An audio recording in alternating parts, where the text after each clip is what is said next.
சென்னியோங்கு தந்திருவேங்கடமுடையாய் உலகு தன்னை வாழ நின்ற நம்பி தாமோதரா சதிராம் என்னையும் என் உடமையும் நின் சக்கரப் பொறி ஒற்றிக்கொண்டு நின்னருளே புரிந்திருந்தேன் இனி என்ன திருக்குறிப்பே. திருமலையில் பகவத் ராமானுஜர் உத்தமமான பல கைங்கரியங்களை செய்திருக்கிறார். ராமானுஜருடைய வாழ்க்கை வரலாற்றை நாம் ஆராய்ந்து பார்க்கும் பொழுது நம்முடைய முன்னோர்கள் 3 முறை பகவத் ராமானுஜர் இந்த திருவேங்கடமுடியானை வந்து சேவித்ததாக திருப்பதியிலும் திருமலையிலும், அதாவது கீழ் திருப்பதி எனப்படக்கூடிய அந்த ஸ்தான விசேஷத்திலும் திருமலை எனப்படக்கூடிய மேல் திருப்பதியிலும் பல உயர்ந்த கைங்கரியங்களை எல்லாம் செய்துள்ளார் என்பதை நன்கு குறிப்பிட்டுள்ளார்கள். அது தவிர சுவாமி ராமானுஜர் அருளி செய்திருக்கக்கூடிய வேதார்த்த சங்கிரகம் என்னும் வேதாந்தங்களுடைய தாத்பரியத்தை விளக்கக்கூடிய நூல், அது தவிர பிரம்மசூத்திரங்களுக்கு பகவத் ராமானுஜர் அருளி செய்த விளக்கமான பிரம்மசூத்திர வியாக்கியானம் ஷாரீரக மீமாம்சா பாஷ்யம் என்னும் ஸ்ரீபாஷ்யம் இந்த திருமலையில் தான் சுவாமி ராமானுஜராலே ஏற்றப்பட்டது என்பதாகவும் நம்முடைய பெரியோர்கள் சொல்லுகிறார்கள். அதற்கு பல பிரமாணங்கள் காண்பிக்கப்படுகின்றன. திருவேங்கடமுடியான் எத்தகையதொரு பெருமை வாய்ந்தவன் தெரியுமா? கலவு வேங்கடநாயகா என்று கலியுகத்தில் கண்கண்ட தெய்வமாக கேட்டவர்களுக்கு கேட்டதையெல்லாம் அளிக்கக்கூடிய வள்ளலாக அவன் அனைத்தையும் அளிக்கின்றான். இந்த எம்பெருமான் பொன்மலை மேல் ஏதேனும் ஆவேனோ என்று ஆழ்வார்களும் ஆச்சாரியர்களும் இங்கு இருக்கக்கூடிய மலையிலோ அல்லது மதகுகளிலோ மடுவிலோ தான் ஒரு மீனாகவோ கொக்காகவோ நாரையாகவோ அல்லது மரமாகவோ புல்லாகவோ பூண்டாகவோ வசிக்க வேண்டும் என்று ஆசை கொள்கிறார்கள். இப்பெருமான் வைஷ்ணவத்தை நிலைநிறுத்துகிறான் என்பதை ஆழ்வார்கள் காண்பிக்கிறார்கள். என்னையும் என் உடமையையும் நின் சக்கரப்பொறி ஒற்றிக்கொண்டு நின் அருளே புரிந்திருந்தேன். நாம் வன்மையாவது நின் கோயிலில் வாழும் வைட்டினவன் என்னும் வன்மை. நாம் எப்படி இருக்க வேண்டும் என்றால், விஷ்ணுவினிடத்தில் பக்தி பூண்டவன் விஷ்ணுவினிடத்தில் பக்தி பூண்டவன் என்று நம்மை சொல்லிக் கொண்டால் போறவே போறார். அன்பர்களே, இந்த விஷயத்தை நன்கு ஆராய்ந்து பாருங்கள். நன்கு தெளிந்து இதனுடைய அர்த்த விசேஷங்களை நீங்கள் புரிந்து கொள்ளுங்கள். எனக்கு விஷ்ணுவினிடத்தில் பக்தி இருக்கிறது, அதனாலேயே நான் வைஷ்ணவனாகி விடலாம். ஆனால் நாம் ஸ்ரீ வைஷ்ணவனாக வேண்டும் என்றால் என்ன செய்ய வேண்டும்? என்னையும் என் உடமையையும் நின் சக்கரப்பொறி ஒற்றிக்கொண்டு நின்றுளே புரிந்திருந்தேன் என்று நின் அருள், அந்த திருவேங்கடமுடியானுடைய கிருபை, அத்தகையதொரு கிருபை நமக்கு கிடைப்பதற்கு எது காரணம் என்றால் அந்த சங்க சக்கரங்கள் அவற்றை ஒற்றிக்கொண்டு இருப்பதுதான். இந்த விஷயத்தை நாம் திருக்குறுங்குடி வைபவத்தில் பார்க்க போகிறோம். பகவத் ராமானுஜர் திருக்குறுங்குடியில் பகவானையே திருத்தி பணி கொண்டதான ஒரு அற்புதமான சரித்திரம். எத்தனையோ அதிசயங்கள் ராமானுஜருடைய சரித்திரத்தில் உண்டாயிற்றே, அதில் இது ஒரு அற்புதம், இது ஒரு அதிசயம் அல்லவா? என்னையையும் என் உடமையையும் நின் சக்கரப்பொறி ஒற்றிக்கொண்டு நின் அருளே பொரிந்திருந்தேன். என்ன என் திருக்குறிப்பே. அப்பா, இப்படி உன்னை வந்து சேர்ந்து விட்டேன், உனக்கே நான் ஆட்பட்டவன், உன்னை தவிர்த்து வேறொன்றில் என்னுடைய மனோபாவம் செல்லாது என்பதை ஸ்தாபிக்கும்படியாக அந்த சங்க சக்கரங்களை நாம் பறித்துக் கொள்ள வேண்டும், பொறித்துக் கொள்ள வேண்டும். தீயில் பொலிகின்ற செஞ்சுடராடி திகழ் திரு சக்கரத்தின் கோயில் பொறியாலே ஒற்றுண்டு நின்று குடிகுடி ஆட்சிகின்றோம் என்பதாக பகவத் ராமானுஜருக்கு பெரிய நம்பிகள் துவயம்பளைந்த திருப்பதியான அந்த மதுராந்தக நகருள் பஞ்சசம்ஸ்காரம் எனப்படக்கூடிய முத்திரை ஸ்ரீ வைஷ்ணவ இலச்சினைகளை வைத்த விற்த்தாந்தத்தில் பார்த்திருக்கிறோம் அல்லவா? செடியாய வல்வினைகள் தீர்க்கும் திருமாலாம் திருவேங்கடமுடியானை சுவாமி ராமானுஜர் ஆனந்தமாக அனுபவித்துக் கொண்டிருக்கிறார். வைகுண்ட லோகத்தில் கூட விருப்பம் இல்லாமல் சுவாமி புஷ்கரணி எனப்படக்கூடிய உயர்ந்த அந்த புஷ்கரணியின் கரையில் ஆனந்த நிலைய விமானத்தில் நம்முடைய ஆனந்தங்களை எல்லாம் அபிவர்த்தனம் செய்பவனாக பெருமான் சேவை சாதித்துக் கொண்டிருக்கிறான். கண்ட தெய்வமாம் மலையை சேவித்தாலே நம்முடைய பாபங்கள் அனைத்தும் நீங்கிவிடும் என்றால் அந்த மலையப்ப சுவாமியை சேவித்தால் நமக்கு எத்தனை ஒரு பாக்கியம் கிடைக்கும். அதைத்தான் சுவாமி ராமானுஜர் அனுபவித்துக் கொண்டிருக்கிறார்.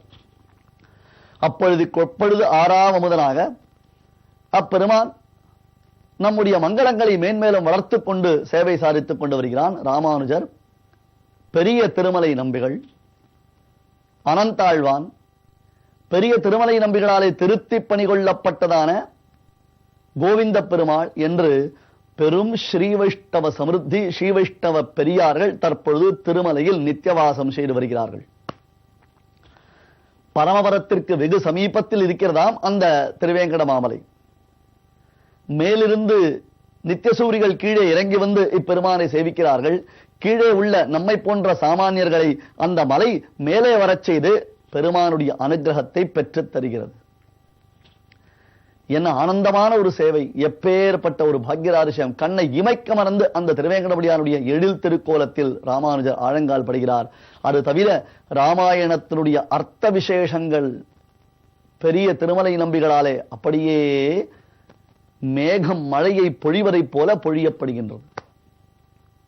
அதுவும் ராமன் அவதாரம் செய்வதற்கு இப்பெருமான் ஒரு காரணம் என்று வெங்கடாச்சல மகாத்மியத்தில் ஒரு கதை உண்டு.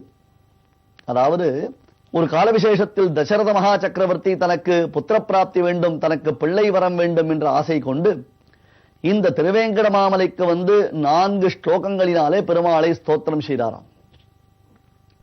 4 ஸ்லோகங்களினாலே ஸ்ரீனிவாசனை அவர் ஸ்தோத்திரம் செய்ததினால் அந்த ஸ்ரீனிவாசன் உள்ளம் மகிழ்ந்து தசரத மகா சக்கரவர்த்திக்கு அனுகிரகத்தை செய்தார்.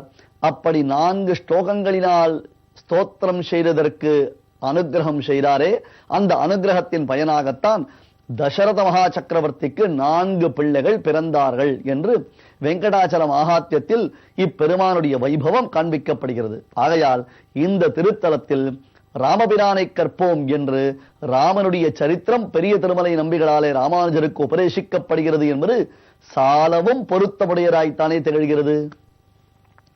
கற்பார் ராமபிரானை எல்லால் மற்றும் கற்பரோ புற்பா முதலா புல்லெரும்பாதி ஒன்றின்றியே நற்பால் அயோத்தியில் வாழும் சராச்சரம் முற்றவும் நற்பாலு குய்த்தனன் நான் முகனார் பெற்ற நாட்டுளே என்று நம்மாழ்வார் ராமபிரானுடைய சரித்திரத்தை, ராமபிரானுடைய சரித்திர மகாத்மியத்தை வெகு விசேஷமாக கொண்டாடுகிறார்.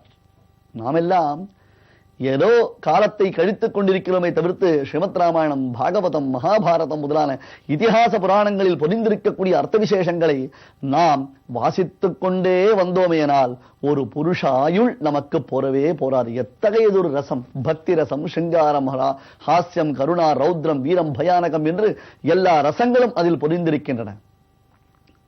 அத்தியாச்சரியமான அந்த ராமாயணத்துடைய அர்த்த விசேஷங்களை எல்லாம் அனுபவிக்கிறார். சரணாகதியினுடைய பரமசாரமாய் ராமாயணத்துடைய தாத்பரியார்த்தங்கள் சுவாமி ராமானுஜருக்கு உபதேசிக்கப்படுகின்றன.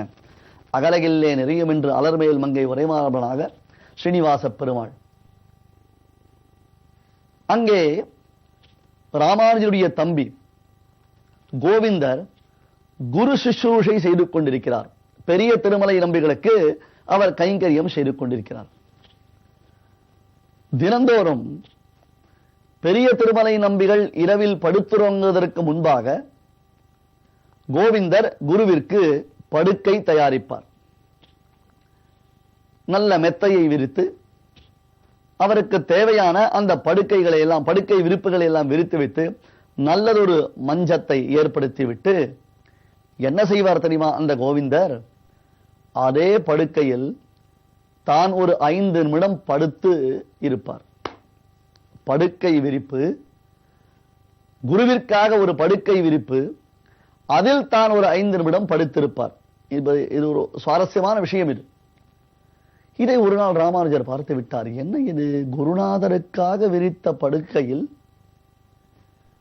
தன் தம்பி, பூர்வாசிரம தம்பி படுத்திருக்கிறானே என்பதாக இவர் யோசித்தார். சரி, இது என்ன என்பதை நாம் கோவிந்தரிடத்திலேயே கேட்டுவிடலாம் என்பதாக கோவிந்தரை அழைத்து, என்னப்பா என்ன செய்கிறாய்? நீ செய்யக்கூடிய காரியம் சரியானதாக தோன்றவில்லையே. குருவிற்காக விரித்திருக்கக்கூடிய படுக்கையில் நீ படுத்திருக்கலாமா? சுவாமி, அடியேனை தவறாக எண்ண வேண்டாம். குருவினுடைய படுக்கையில் படுத்தால் நரக பிராப்தி என்பது அடியேனுக்கு தெரிந்ததுதான். ஒரு பெரியவருடைய சொத்தை அவருடைய அனுமதி இல்லாமல் நாம் அனுபவித்தோமேனால், அதுவும் நம்மீது பரிவு கொண்டவராய் அவர் நமக்காக சில கைங்கரியங்களை அளித்திருக்கிறார். அந்த கைங்கரியங்களை மீறி நாம் செயல்படுவது என்பது நமக்கு மாபெரும் பாபத்தை விளைவிக்கும் என்பதை நான் நன்கு உணர்ந்திருக்கிறேன் சுவாமி. ஆனாலும் இத்தகையதொரு காரியத்தை செய்வதனுடைய நோக்கம் என்ன தெரியுமா?